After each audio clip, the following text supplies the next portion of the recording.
Hi. So basically, I've been led to do like a testimony.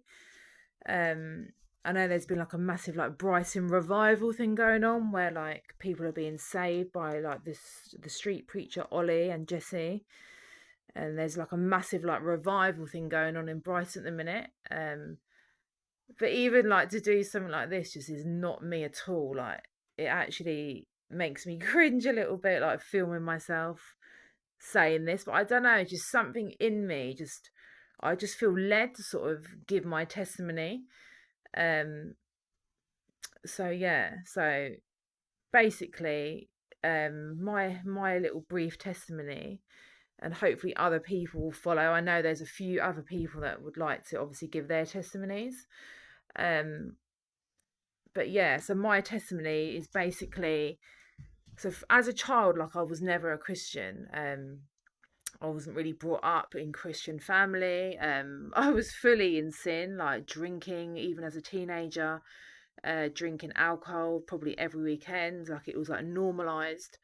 Um, and I do know that that is a sin to do that, and there's serious sort of like consequences to like drinking alcohol. Um, so even that part of my life, like I wasn't ever really like I wasn't a Christian or anything like growing up. The real reason that sort of led me to like believing or even getting baptized was actually through like a relationship. I always knew that, like I always believed in God, and I always thought it was sort of like surreal how like all of like the best singers were like gospel singers, or they're singing to God, or even like Tyson Fury and people like that. I believe that they get to the top because they're preaching God, and that's just sort of a belief that I had and what I was sort of observing.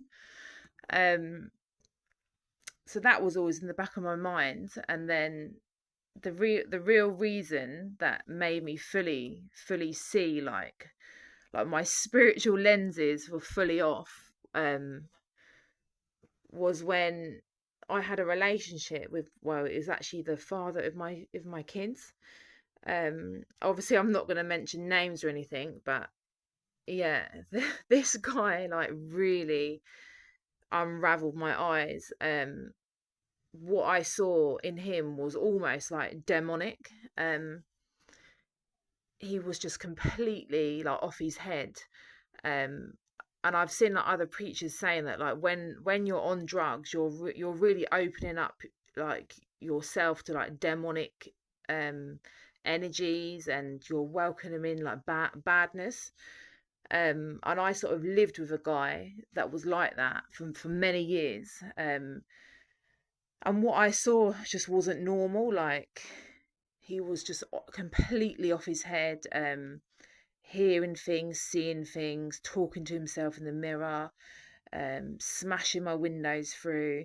Um, yeah, just fully demonic. And it was like being with him actually led me to getting saved, and becoming a full blown Christian, getting baptized, because what I went through with him and what I saw just was not normal. Um, he just would not leave me alone. He kept saying that he was hearing voices in his head, that he had to be at all these different locations, manic, talking to himself, mainly like when he was on the drugs, but still, it's just something just was not right of him, almost scary. Like I was scared of him, and he just would not leave me alone. I couldn't get away from him, and deep down in my gut, like I knew that it was like sin, because it I believe that there is something to do with like soul ties and like no sex before marriage. There's something to that I believe, and I even believed it when I was quite young, that the soul ties are real, that there's like a spiritual thing that goes on. Um, so yeah, so basically, I was pregnant like with my second child. I was so unhappy. I was like oppression, depression, almost like I was bound to this guy that I couldn't bear him. Like he was horrible. He was treating me so bad, but he just would not leave me alone. And I was sort of like, the soul ties are very real. Um, and I was pregnant, heavily pregnant, like with my second. Um, he was just off key, just wasn't ever really there, just coming and going, buzzing my buzzer like 3 in the morning, just completely off his head.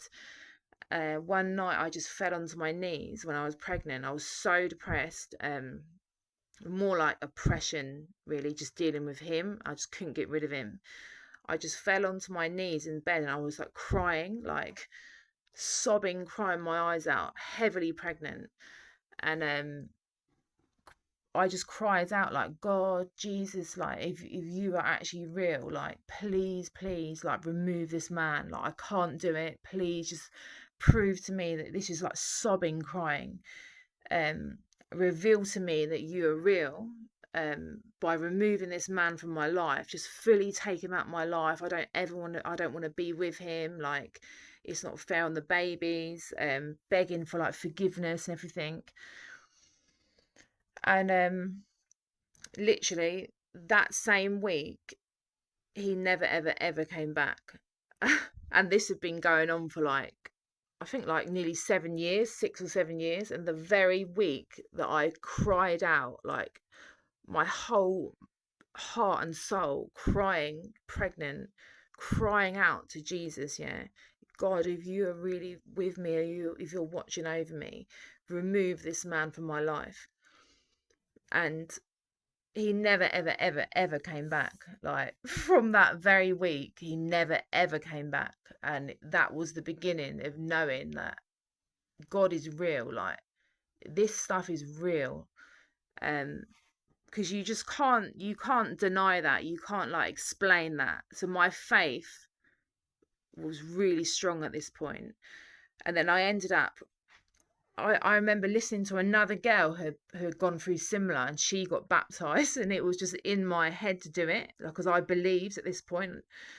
Um, so I went to the church, and this was probably like 4 months later or something. I think it was after my son was born, and I got baptized, and my prayer that day was, God, I know you're probably not meant to say prove to me, but I needed to have more like really strong faith. So I was like, God, um, oh Jesus, if you're listening, and if you please reveal yourself, show yourself in signs and wonders that you're listening to this prayer.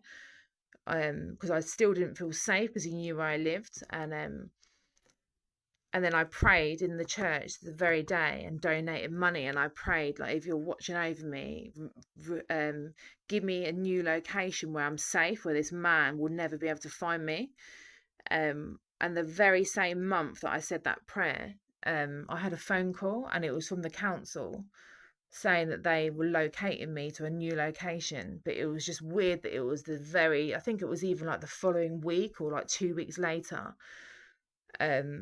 And then I went and viewed the house, and like at the end of each house, at the end of each road, there was like a church. And like I've never actually known a road that has a church on each end of the road. So that, like when I saw that, I had like goosebumps, like, oh, this is weird, like it's real. Went into the garden, and there was like a cross. The first thing I see like in my garden was like a cross in the sky, like from the church. And I just thought that is just surreal, like how that has happened so quickly. And literally, like, there's a church each end of my road. Like, if that's not confirmation or a sign, then I don't know what else would be. But my faith in God from that point was so strong. Um, and then I started to feel really happy. I made like new friends because I didn't really know anyone in Brighton at that point. He had isolated me and ran all of my support network off, like how narcissists do. So I was really happy, like thriving, so happy, probably the most happiest I've ever felt. And I believe it's because I had my faith. I was going to church with my friends. I even told my new friends, like what had happened. And the same thing happened to her. Like we prayed in twos. There's a scripture that says, whoever prays in twos or more, there you are in the midst of us.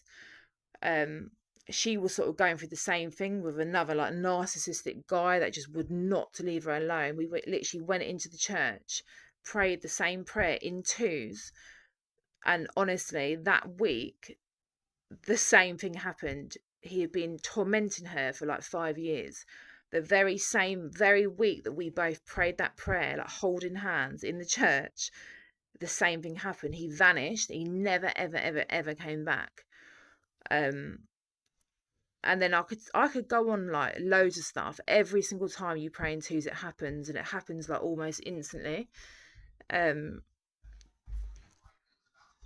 and then along came, like, after that, like another guy came along. Another guy. Sorry, one sec.